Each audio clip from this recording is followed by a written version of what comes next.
You're welcome. The first comment is from Sarah Payton. Regarding affordable housing, the city's general policy states that it supports legislation and funding programs that promotes the development and enhancement of safe, affordable, and accessible housing within the city for all economic segments of the population. Approximately 25% of Temecula's households earn less than $50,000 a year. The demand for affordable housing is so great that apartments are rarely vacant for more than a week or two.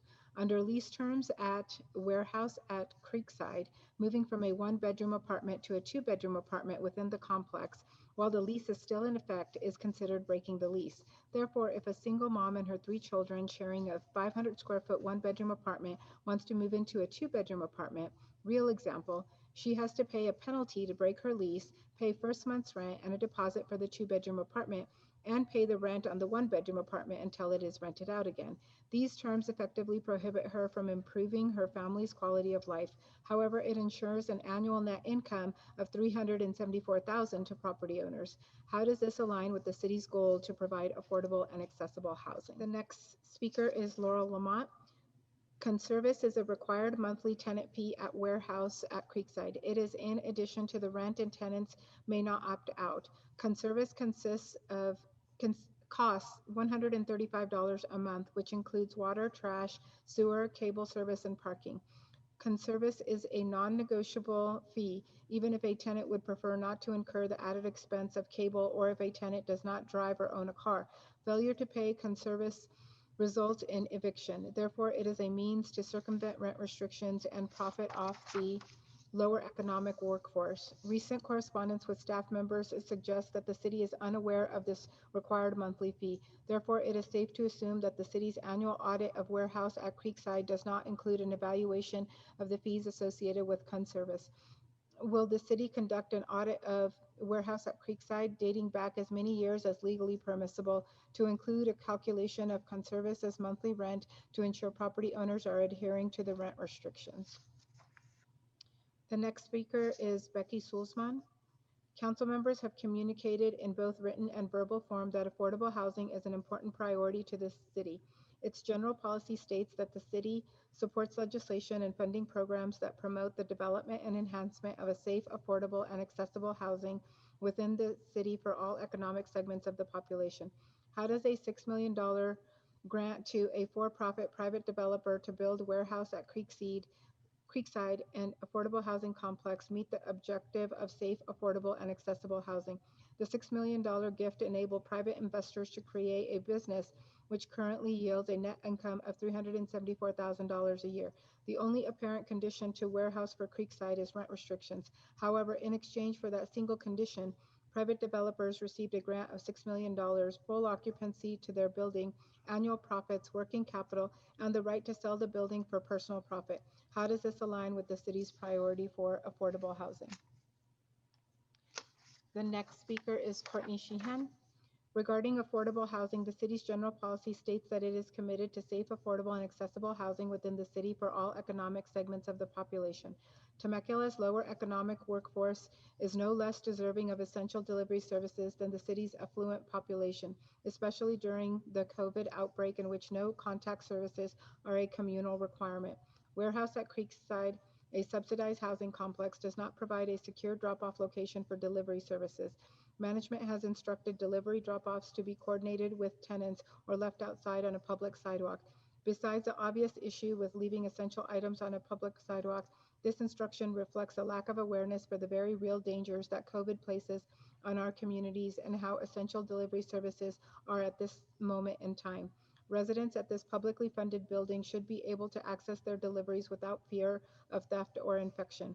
According to the regulatory agreement between Warehouse at Creekside and the city, ordinances number 91-11 and 91-15, Temecula has full jurisdiction over the redevelopment plan. This $6 million grant Warehouse at Creekside received, coupled with a significant reduction in annual property taxes, gives the city the power to effect change on behalf of its lower economic workforce and requires that publicly funded buildings like Creekside remain accountable to our public officials.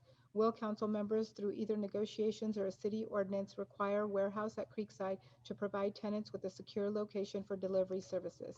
Thank you for your time and consideration. Council. Yeah. Madam, Mike. just a quick comment, if I may, and Sure, this go ahead. be my city council report, if that's okay. Sure. Yeah. A couple of things that the speakers brought up. I think there was almost 4 of them in relation to affordable housing.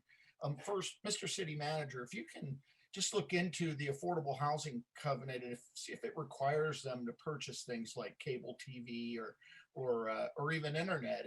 If that's a problem, some people may not be able to afford it. Frankly, these days, internet's being provided everywhere. So I think that's something to look into as it relates to water and other utilities. I would assume that that is an extra cost figured into the affordable covenant. But more to the point, Mr. City Manager, I know you'll look into that. More to the point, affordable housing. There's an affordable housing crisis throughout California, and it's really difficult because the cost of land is one thing and the cost of construction is another. And at the when those two come together, there needs to be rents charged enough in order to provide not just a profit to a developer, but to be able to provide maintenance, the mortgage on the loan, all the things that go along with running a building, and of course, profit at the end of the day. The only way to make affordable housing work is somewhere something's got to give. Either they get the land for free or a subsidy to help build the units, and sometimes both. This is difficult, extremely difficult up and down the state. However, this council, and particularly my colleague Matt Brown and I, who sit on the housing subcommittee, we have 3 affordable housing projects, and I think maybe 4 in the pipeline. We're in negotiations right now. The application is in right next to Rancho California Road and Yanez Road, right next to where Oscars is. It's zoned for that, and there'll be affordable housing along with some other units coming there. There's an affordable housing project approved at Main Street and Pool Hole, which are approved and working on getting tax credits to help them construct. The Planning Commission just last week approved an affordable housing project on Las Haciendas out in the Uptown Jefferson specific plan. Councilmember Ron or City Manager, am I missing one? It seems to me there was a 4th. Habitat for Humanity is also looking at a six-pack project as well in the near term as well. Thank you. And so little lengthy of a council report, but I know affordable housing is important to a lot of people. And, you know, if I may brag a little bit, like a lot of things, we're really ahead of the curve up and down the state. We managed over the years to cobble about $14, $15 million together in order to do affordable housing. And at the same time, launch the Uptown Jefferson specific plan so that whatever housing we got there would stimulate additional growth in that corridor. So, you know, while I'm at it, kudos to staff and my colleague, Councilmember Ron, and of course the rest of the council who really supported us moving in that direction. If anybody wants any more information, welcome to email me or any of the other council members, and happy to provide you everything you need. Thank you, Madam Mayor Pro Tem. Okay, thank you, Mike. Anyone else for City Council report? Zach, are you moving? Nothing for me. Thank you, though. Matt? I got a quick couple items. First, Mike, thanks for the comments on the affordable housing piece. I think some of those folks have reached out and we're trying to set up a meeting here as soon as we can. So look forward to having that conversation with them and sharing some of what we're doing and see how we can help more.